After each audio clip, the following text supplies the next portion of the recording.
তোমার উপরে আমার কোনো রাগ অভিমানও নাই। উল্টো আমি আরো তোমাকে সরি বলতে আসছি। আসলে ওই দিন আমার মেজাজটা অনেক খারাপ ছিল, তাই তোমার সাথে আমি খারাপ আচরণ করে ফেলছি। আরে তোমাদের আবার কি হলো? এইভাবে হা করে তাকিয়ে আছো কেন? এই মিলন, তুই কি সজাগ আসস রে, নাকি আমার মতো ঘুমের ঘরে আসস? বন্ধু, আমি তো কিছু বুঝতেছি না, চোখে সব খালি জাফরা জাফরা লাগতেছে। আচ্ছা, আমার হাতে একটা চিমটি দে তো দেখি, বাস্তব না স্বপ্নে আছি আমরা? উফ, আমরা তো সব সত্যিই দেখতেছি, কিন্তু কথা হইলো আপনি এক রাতের ব্যবধানে এত পরিবর্তন কিভাবে হলেন? এইটাও কি সম্ভব? ওহ, বুঝতে পারছি, এইটা আপনার নতুন ধান্দা, তাই না? না, আমি কোনো ধান্দা করছি না। আমি যা বলছি সব মন থেকে বলছি। আর আমি তোমাকে ভালোবেসে ফেলেছি। প্লিজ অনিক, তুমি আমাকে ফিরিয়ে দিও না। ওরে আল্লাহ, আপনি কি পাগল হয়ে গেছেন নাকি? এই মিলন, ম্যাডাম এসব কি কইতেছে? ম্যাডাম নাকি আমারে ভালোবাসে, অথচ গতকাল তার ভাইদের লোক পাঠাইছে আমার মারতে। আমার বাড়িতে না পাইয়া আমার বাড়িঘর সব ভাঙচুর করছে।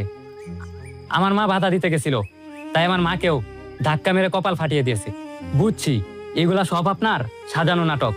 দেখেন ম্যাডাম, সেদিন আপনি আমার সাথে খারাপ ব্যবহার করছেন, আমার মাথা গরম হয়ে গেছিল। আমিও আপনাকে থাপ্পড় মেরেছিলাম। তার বিনিময়ে আপনার ভাইজানের লোকজন দিয়ে আমার বাড়িঘর ভাঙচুর করাইছেন, আমার মায়ের কপাল ফাটাইছেন। দয়া করে আমার মাফ করে দেন। দেখো অনিক, সেদিন আমার মাথা ঠিক ছিল না।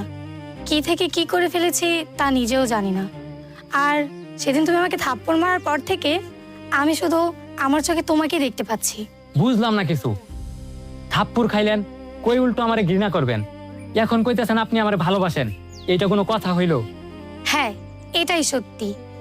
এই গ্রামের কোনো মানুষ আমার চোখের দিকে তাকানোর সাহস পায় না। আর তুমি তুমি আমাকে থাপ্পড় মেরেছো। আমি তোমার সাহস দেখে তোমার প্রেমে পড়ে গেছি। দেখো অনিক, তুমি আমাকে ফিরিয়ে দিও না প্লিজ। আরে ম্যাডাম, আপনি কেন এমন করতেছেন? আমার তো বারবার মনে হইতেছে আপনি একটা নাটক করতেছেন, আমার একটা শাস্তি দেওয়ার লাগিয়া। আর যদি সত্যি সত্যিও বইলা থাকেন, আমার পক্ষে আপনার সাথে প্রেম ভালোবাসা করা সম্ভব না। কেন সম্ভব না?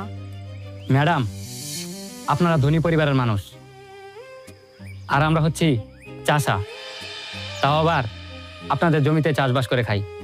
এইটা কোনোদিনও সম্ভব না ম্যাডাম। দেখো অনিক, আমি তোমাকে সত্যি অনেক ভালোবেসে ফেলেছি। দেখেন ম্যাডাম, আপনার লগে